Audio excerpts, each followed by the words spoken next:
আসসালামু আলাইকুম। কিভাবে ফেসবুকে ইনভয়েস রেকর্ড করতে হয় এই বিষয়টা আমরা এই লেসনে জানবো। সো চলুন দেখে নিই। কোনো ক্লায়েন্ট যখন সরাসরি কোনো অর্ডার করবে যে সে এই প্রোডাক্টগুলো নিবে, তখন আমরা কোনো প্রপোজাল অথবা এস্টিমেট ক্রিয়েট করব না, সরাসরি ইনভয়েস ক্রিয়েট করব। সো ইনভয়েস ক্রিয়েট করতে গেলে আমাকে ইনভয়েস টুলসটা ব্যবহার করতে হবে। সো এটা আমরা কোথা থেকে ব্যবহার করব এবং কিভাবে ব্যবহার করব এই বিষয়টা নিয়ে বিস্তারিত আলোচনা থাকছে এই লেসনে। তো চলুন আমরা প্রথমে লগ ইন করবো ফেসবুকে। লগ ইন করার পরে এখন আমরা ড্যাশবোর্ডে আছি। এখান থেকে আমি ইনভয়েস, এখানে একটা টুলস দেখতে পাচ্ছি ইনভয়েস, এই টুলসটা ব্যবহার করতে পারবো, অথবা আমি এখান থেকে এটা ব্যবহার করতে পারবো। সো আমরা এখান থেকে একটু দেখে নেই। প্রথমত আমি এখান থেকে অর্থাৎ ক্রিয়েট নিউতে গিয়ে, অর্থাৎ প্রথমে আমরা ড্যাশবোর্ডে যাব। ড্যাশবোর্ড থেকে আমরা ক্রিয়েট নিউতে এখানে এই ড্রপডাউন অ্যারোতে ক্লিক করব, দেন হচ্ছে আমরা ইনভয়েসের টুলসটা পাবো, অথবা সরাসরি নেভিগেশন প্যানেল থেকে আমরা ইনভয়েস অপশনে গিয়ে আমরা ইনভয়েস ক্রিয়েট করতে পারবো। সো এই লেসনে আমরা বিস্তারিত আলোচনা করব ইনভয়েস নিয়ে। তো আমি ধরেন ক্রিয়েট নিউ অপশন থেকে আমি ইনভয়েস ক্রিয়েট করব। সো ইনভয়েস ক্রিয়েট করার পরে, মানে ইনভয়েস সিলেক্ট করার পরে, এখানে আমরা দেখতে পাচ্ছি যে বেশ কিছু অপশন রয়েছে। যেমন এখানে এই ফর্মে কি কি আছে। প্রথমত এখানে লোগো দেয়া আছে, এখানে কোম্পানির নাম, অ্যাড্রেস, এরপরে বিল টু, মানে আমি কার এগেইনস্টে বিলটা করব। এখানে একজন সাপ্লায়ারের, সরি, এখানে একজন ক্লায়েন্টের নাম, ক্লায়েন্ট অথবা কাস্টমার সেম জিনিস। তো ক্লায়েন্ট অথবা কাস্টমার বিভিন্ন সফটওয়্যারে বিভিন্ন নামে এটাকে ট্রিট করা হয়, বাট ফেসবুকে এটাকে ক্লায়েন্ট হিসেবেই ট্রিট করা হয়। আমরা এখানে অ্যাড এ ক্লায়েন্টে যাব, কোন ক্লায়েন্ট হচ্ছে আমাকে ইনভয়েসের জন্য অর্ডার পাঠিয়েছে তার নাম এখানে সিলেক্ট করব। এরপর এখানে ডেট দিব, issue of, date of issue মানে কোন তারিখে আমরা ইস্যু করছি। ডিউ ডেট অটোমেটিক্যালি এখানে চলে আসবে, যদি বাই ডিফল্ট আমাদের যেই টার্মস অ্যান্ড কন্ডিশন দেয়া থাকবে সেই অনুযায়ী এখানে আসবে, বাট এটা আপনি চাইলে চেঞ্জ করতে পারবেন। এরপর এখানে ইনভয়েস নাম্বার অটো চলে আসবে, রেফারেন্স নাম্বার থাকলে দিবেন, না থাকলে দেওয়ার দরকার নেই। এবং এখানে ডেসক্রিপশন, রেট, কোয়ান্টিটি এখানে যেভাবে দেয়া থাকবে আপনার ক্লায়েন্টের ইনস্ট্রাকশনে, সেভাবেই আপনি এখানে আইটেমগুলো বসাবেন। কোনো ডিসকাউন্ট থাকলে ডিসকাউন্ট দিবেন, ট্যাক্স থাকলে ট্যাক্স দিবেন। তো আমরা বিস্তারিত এই লেসনে আলোচনা করব। তো প্রথমে আমরা এখানে অ্যাড এ ক্লায়েন্টে যাব, এখান থেকে যে কোনো একজন ক্লায়েন্ট নিব, অথবা নতুন করে যদি কোনো ক্লায়েন্ট হয় সেক্ষেত্রে ক্লায়েন্টের নাম আমরা দিব। ধরেন এখান থেকে কার্লোসকে নিলাম। কার্লোস হচ্ছে আমার একজন কাস্টমার বা ক্লায়েন্ট, তার নাম সিলেক্ট করার পর এখানে আমি ডেট অফ ইস্যু আমি এটা ধরে নিচ্ছি এপ্রিল মাসের, এটা 25 তারিখে হচ্ছে আমার ইনভয়েস করার জন্য অর্ডার এসেছে।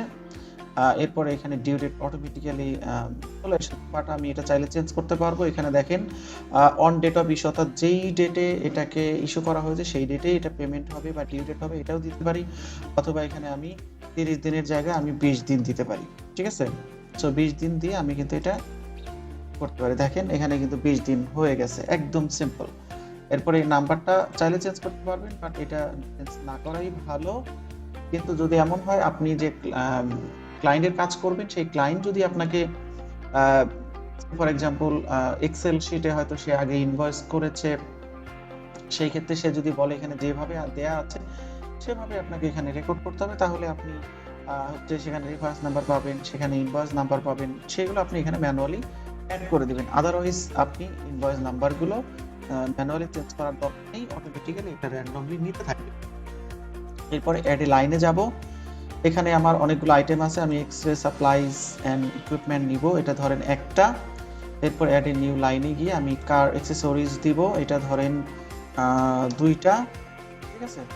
সো এই 2টা আইটেমে আমি একটা ইনভয়েস ক্রিয়েট করব, এবং এখানে ধরেন এটা হচ্ছে ট্যাক্স, ধরেন এটা 15%, এটা আমি ধরে নিচ্ছি স্ট্যান্ডার্ড রেটেড ট্যাক্স। তো এটাকে আমি সেভ দিয়ে দিলাম। আর নিচের যেটা রয়েছে এটাকে ধরে নিচ্ছি যে 10%, তার মানে দুইটা দুই রকম। সো এখানে সিলেক্ট করব এবং এটার নাম দিব সেলস ট্যাক্স।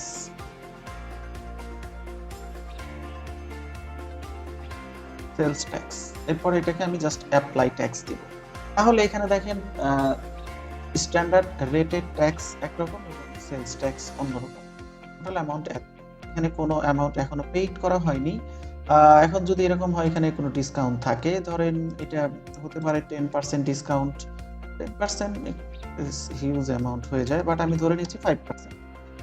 5% ডিসকাউন্ট থাকবে অ্যাড ডিসকাউন্ট। তাহলে এখানে দেখেন আমার $6163.62 হচ্ছে প্রোডাক্টের টোটাল ভ্যালু। এখানে 5% ডিসকাউন্ট হচ্ছে 305। এটা বাদ দেওয়ার পরে যে অ্যামাউন্টটা থাকবে সেই অ্যামাউন্টের সাথে 15% এবং 10% ট্যাক্স অ্যাড হয়ে আমার $6561.43 হচ্ছে আমার টোটাল ভ্যালু। সো এই হচ্ছে আমার ইনভয়েসের টোটাল ফিগার। এরপরে এটাকে এখানে যদি কোনো অ্যাটাচমেন্ট থাকে, ধরেন আপনার ক্লায়েন্ট আপনাকে যদি কোনো লিখিত ইনভয়েস করার জন্য কোনো রিকোয়ারমেন্ট দেয়, তাহলে সেটা আপনি এখানে অ্যাটাচ করে রাখতে পারেন, আদারওয়াইজ দরকার নেই। এরপরে হচ্ছে আমি এটাকে জাস্ট এরপরে যদি কোনো নোট অথবা terms and condition set up করার কোনো ইস্যু থাকে, এখানে টার্মস এন্ড কন্ডিশন আপনি সেট আপ করতে পারেন। এরপর এটাকে জাস্ট আমি সেভ করব। দেখেন সেভ করে দিলে এখানে আমার একটা ইনভয়েস সেভ হয়ে গেল। এখানে আমি দেখতে পাচ্ছি যে এই যে আমার হচ্ছে $6561.46 একটা ইনভয়েস কিন্তু সেভ হয়ে গিয়েছে এবং এটা ড্রাফটে আছে। সো ড্রাফটে থাকলে কিন্তু কোনো রেভিনিউ জেনারেট করবে না। সো আমি যদি এখানে এসে একটু প্রফিট অ্যান্ড লস অ্যাকাউন্টে চলে যাই, ধরেন প্রফিট অ্যান্ড লস অ্যাকাউন্টে গেলে আমি দেখব যে আমার এটার জন্য কোনো রেভিনিউ এখনো জেনারেট হয়নি। সো এটা ধরেন 25 এপ্রিলে এটা ইনভয়েস করা হয়েছে, বাট এটা অ্যাপ্রুভ যদি করি, ধরেন এখানে মার্কেট সেন্ট করলে এটা অ্যাপ্রুভ হয়ে যাবে। সো আমি এটা যদি অ্যাপ্রুভ করে দেই, তাহলে এইটা কিন্তু আপনার রেভিনিউ জেনারেট করবে। এপ্রিল মাসে 2988 সাথে অ্যাড হবে আরো এই ইনভয়েসের ভ্যালু। সো আমরা যদি এখন এটাকে দেখি যে $8796.51 কিন্তু এখন এটার ইনভয়েস ভ্যালু। সো ইনভয়েসে ক্লিক করলে আমরা দেখতে পারবো এখানে এই মাত্র যে ইনভয়েসটা আমরা অ্যাপ্রুভ করেছি এটা হচ্ছে 6561, এটার কিন্তু এখানে রেভিনিউ জেনারেট করেছে। এরপরে ধরেন যদি অ্যানাদার কোনো ইনভয়েস আমি ক্রিয়েট করি, তাহলে এখানে জাস্ট নিউ ইনভয়েসে যাব। নিউ ইনভয়েসে গিয়ে আমি এখানে সেম ভাবে অ্যানাদার একজন কাস্টমারকে নিব এবং এখানে মে মাসই থাকবে, ধরেন মে মাস আজকে ডেটে থাকবে এবং এখানে আমি সার্ভিস ধরেন ডক্টর কেয়ার এবং এখানে আরো কিছু সার্ভিস আইটেম রয়েছে। আমরা যদি একটু দেখি ডক্টর কেয়ার হচ্ছে সার্ভিস, আর কোনো সার্ভিস আছে কিনা একটু দেখে নেই। আচ্ছা, আর কোনো সার্ভিস নেই। এরপরে ধরেন কার অ্যাক্সেসরিজ, এটা ধরে নিচ্ছি সার্ভিস 3টা এবং এটা ধরে নিচ্ছি আমার 5টা। ওকে, এরপরে আমি এটাকে জাস্ট কি করব, ট্যাক্স যদি এখানে অ্যাড করতে চাই 10% ট্যাক্স আমি প্রত্যেকটা লাইনে অ্যাড করব এবং অ্যাপ্লিকেবল বা অ্যাপ্লাই দিব। এখানে কোনো ডিসকাউন্ট যদি আমি দিতে না চাই তাহলে দিব না, বাট চাইলে আমি এখানে ডিসকাউন্ট অ্যাড করতে পারবো। এখানে ধরে নিচ্ছি 2% ডিসকাউন্ট। ওকে, অ্যাড ডিসকাউন্ট দিয়ে আমি এটাকে সিলেক্ট করে দিলাম। এরপর এখানে কোনো অ্যাটাচমেন্ট থাকলে অ্যাটাচমেন্ট দিব, আদারওয়াইজ দিব না, এবং এখানে নোট বা টার্মস এন্ড কন্ডিশন থাকলে সেট করতে পারবো। এরপর এখানে আমি চাইলে এটাকে নতুন কোনো টেমপ্লেটে আমি আনতে পারবো। এটা এই মুহূর্তে আছে হচ্ছে সিম্পল, আমি চাইলে এটাকে মডার্ন অথবা এখানে ক্লাসিক, ঠিক আছে, আমি একটা ক্লাসিক যদি অ্যাড করতে চাই তাহলে ধরেন এটা কালার চেঞ্জ করতে পারি। এরপরে আমি এটাকে জাস্ট ডান করে দিলাম। তাহলে দেখেন আমার কিন্তু এই টেমপ্লেট কিন্তু চেঞ্জ হয়ে গেল। ঠিক আছে, ক্লাসিকের যে টেমপ্লেট সেই টেমপ্লেট কিন্তু এখানে চলে আসলো। এরপর এটাকে আমি জাস্ট সেভ দিব। সেভ দিয়ে দিলে এরপরে দেখেন এখানে কিন্তু আমার আমি যে এই মাত্র যেটা করলাম আজকের ডেটে, এটা ডক্টর কেয়ার, এটা ওপেন করব। ওপেন করে আমি এটা ডাউনলোড যদি করি, ধরেন এখানে মোর অ্যাকশনে গিয়ে আমি ডাউনলোড পিডিএফ করব। এখানে দেখেন আমার এটা ডাউনলোড হয়ে যাবে এবং এইটা ক্লাসিক যে টেমপ্লেটটা ছিল সেই টেমপ্লেটে কিন্তু এটা কি হয়ে যাবে, ডাউনলোড হয়ে যাবে। সো কালারও চেঞ্জ করেছিলাম, সেই জন্য কালারও কিন্তু চেঞ্জ হয়ে গিয়েছে। এরপর এটা তো ড্রাফট মোডে রয়েছে, এটার জন্য কোনো রেভিনিউ জেনারেট হবে না যতক্ষণ পর্যন্ত আমি এটাকে হচ্ছে অ্যাক্টিভ না করব। এরপরে আমরা যেটা দেখব যে ইনভয়েস অপশনে চলে যাই। ইনভয়েসের অল ইনভয়েসটা একটু দেখি।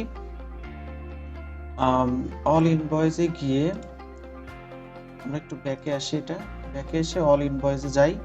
এখানে অল ইনভয়েস দেখা যাচ্ছে। আমরা এইমাত্র যেটা করছি এটা ড্রাফটে আছে। এখন এখান থেকে আমি এটাকে কি করতে পারবো, মোর অপশনে গিয়ে প্রিন্ট করতে পারবো, সেন্ট বাই ইমেল করতে পারবো, market send, download, archive, delete এবং শেয়ার করতে পারবো। এরপরে হচ্ছে অ্যাডে পেমেন্ট করতে পারবো, ডুপ্লিকেট করতে পারবো, এডিট করতে পারবো।